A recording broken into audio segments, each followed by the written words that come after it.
Hello बच्चों, welcome to High Scoring Classes. मैं आपको क्लास 10th केमिस्ट्री के चैप्टर 1 केमिकल रिएक्शंस इक्वेशन का पार्ट 2 क्लियर कराने जा रही हूँ। इसका फर्स्ट पार्ट आप देख लेना, पहले मैंने थोड़ा सा क्लियर कराया था। इसमें टॉपिक स्टार्ट हो रहा है आपका डीकम्पोजिशन रिएक्शन। काफ़ी सारे रिएक्शन है इसके अंदर। मैंने एक रिएक्शन आपको लास्ट क्लास में क्लियर करा दी थी। सेकेंड रिएक्शन आती है डीकम्पोजिशन रिएक्शन। डीकम्पोजिशन रिएक्शन की डेफिनेशन क्या आती है कि जब एक कोई भी कंपाउंड होता है, जब वो दो या दो से ज़्यादा के अंदर कंपाउंड के अंदर टूट जाता है तो उसको हम डीकम्पोजिशन रिएक्शन का नाम देते हैं। ये 3 टाइप का होता है: thermal decomposition reaction, electrolytic decomposition reaction, photolytic decomposition reaction. Okay, first point आता है आपका थर्मल डीकम्पोजिशन रिएक्शंस क्या होते हैं। तो if decomposition takes place due to the heat then the reaction is known as a thermal. Thermal का meaning ही क्या होता है? हीट। तो जब भी कोई चीज़ डीकम्पोज होती है लेकिन वो हीट की वजह से होती है, यानी उसको हीट दे दिया और आपस में ब्रेक हो जाती है, तो उसको हम थर्मल डीकम्पोजिशन का नाम देते हैं। एग्जाम्पल देखो, कुछ एग्जाम्पल मैंने दिए यहाँ पर। FeSO4 को हीट दे दी तो Fe2O3 SO2 SO3 के अंदर ब्रेक हो गया। FeSO4 को हीट दे दी, FeSO4 क्या है आपका? सॉलिड फॉर्म में है। जब उसको हीट दी तो Fe2O3 बन गया, वो भी सॉलिड फॉर्म में है, प्लस SO2 बन गया, वो गैस फॉर्म में है, प्लस SO3 बन गया, वो भी गैस फॉर्म में है। ठीक है, यानी कि फेरस सल्फेट को हीट देने के बाद में फेरिक ऑक्साइड रेडी हो जाता है। सल्फर डाइऑक्साइड और सल्फर ट्राइऑक्साइड भी साथ में बन जाते हैं। आपने देखा कि एक कंपाउंड था फेरस सल्फेट, कितने में ब्रेक हो गया? 1, 2 एंड 3, 3 में ब्रेक हो गया, इसलिए हम इसको डीकम्पोजिशन रिएक्शन बोलते हैं। ये वाली इक्वेशन बच्चों बैलेंस नहीं है। बैलेंस करने के लिए मैंने आपको नीचे क्लियर करा दी है। FeSO4 के आगे 2 लगेगा, क्योंकि यहाँ पे Fe कितना था? 2, यहाँ पर Fe है 1, तो यहाँ पर मैंने क्या लगा दिया? 2 लगा दिया। Fe तो 2 हो गया है।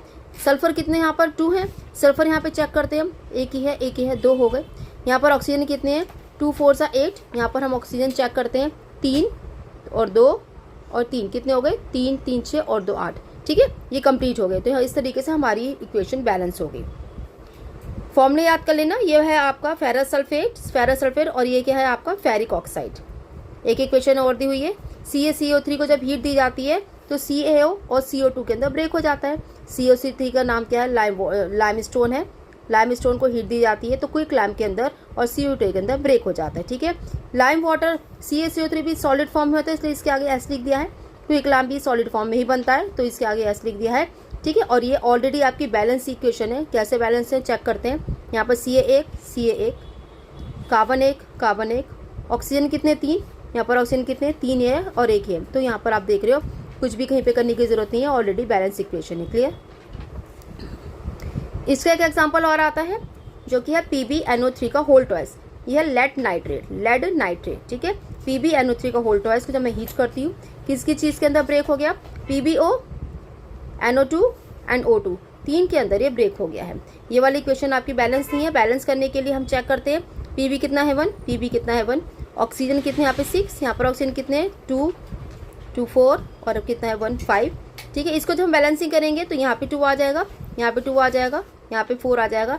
लेड आपके 2 हो गए और ऑक्सीजन आपकी कितनी हो गई? ऑक्सीजन हम काउंट करते हैं, यहाँ पे 2 ये हो गई, 8 ये हो गई, 10 ये हो गई। ठीक है, और ये कितनी हो गई? 2 ऑक्सीजन 8 9 10 12 हो गई। यहाँ पे काउंट करते हैं, 3 2 6 हो गया और 6 2 12 हो गया। ठीक है, इस तरीके से वाली जो आपकी रिएक्शन में बैलेंस इक्वेशन होगी। ये लेड नाइट्रेट है, जब हीट देते हैं तो लेड ऑक्साइड और नाइट्रोजन ऑक्साइड के अंदर ब्रेक हो जाता है। इसका थर्ड पार्ट आ रहा है, सेकेंड पार्ट आ रहा है, सॉरी, इलेक्ट्रोलाइटिक डीकम्पोजिशन। इलेक्ट्रोलाइटिक यानी electricity. If decomposition take place due to electricity then reaction is known as a electrolytic decomposition. अगर आपकी जो भी कोई डीकम्पोजिशन होता है वो हम इलेक्ट्रिसिटी की वजह से होता है, यानी कि उसके अंदर हम इलेक्ट्रिसिटी देते हैं, तो उसको हम इलेक्ट्रोलाइटिक डीकम्पोजिशन बोलते हैं। एग्जाम्पल देखो, वाटर को मैंने इलेक्ट्रिक करंट दिया, 2 चीज़ों में टूट जाता है, हाइड्रोजन और ऑक्सीजन में। वाटर को इलेक्ट्रिसिटी देने पर हाइड्रोजन ऑक्सीजन 2 चीज़ों में ब्रेक हो जाता है ये। तो हम अब चेक करेंगे बैलेंसिंग की। यहाँ पर हाइड्रोजन 2, यहाँ पे हाइड्रोजन 2, यहाँ पर ऑक्सीजन 1, यहाँ पे ऑक्सीजन 2। ऑक्सीजन कम है यहाँ पर, तो यहाँ पे 2 से मल्टीप्लाई कर देंगे। हाइड्रोजन कितने हो गए? 4, तो यहाँ पे भी हम 2 से मल्टीप्लाई कर देंगे। यहाँ पे भी हाइड्रोजन 4 हो गए और यहाँ पे ऑक्सीजन कितनी हो गई? 2 हो गया, बैलेंस हो गया। थर्ड पार्ट है इसका photolytic decomposition. If decomposition takes place due to the light then the reaction is known as a photolytic decomposition. जिस जगह पर भी फोटो आती है, फोटो का मतलब होता है लाइट, यानी कि अगर किसी भी चीज़ को, किसी भी कंपाउंड को जब हम लाइट दे देते हैं तो वो जो चीज़ ब्रेक हो जाती है, जो कंपाउंड ब्रेक हो जाता है, उस रिएक्शन को फोटोलिटिक डिकम्पोजिशन का नाम देते हैं। Example, silver chloride AgCl turns grey on exposure to the sunlight. Silver chloride क्या हो जाता है, सनलाइट के ऊपर रखने से क्या हो जाता है, वो ग्रे कलर का हो जाता है। ग्रे कलर का होने का मतलब क्या है, उसका कलर चेंज हो गया। कलर चेंज होने का मतलब क्या है, उसको लाइट दे दी गई थी सनलाइट, तो वो उसका कंपाउंड ब्रेक हो गया। ठीक है, तो AgCl को जब मैंने सनलाइट पे रखा, Ag और Cl2 के अंदर ब्रेक हो गया। ठीक है, अभी हम बैलेंस नहीं है, बैलेंस करेंगे क्योंकि यहाँ पे Cl2 है, यहाँ पे Cl1 है, तो यहाँ पे 2 लिख देंगे। 2 AgCl को सनलाइट दे दी, 2 Ag और Cl2 के अंदर ब्रेक हो गया। ये भी सॉलिड, ये भी सॉलिड, ये भी सॉलिड। तो above reaction is used in the black and white of photography.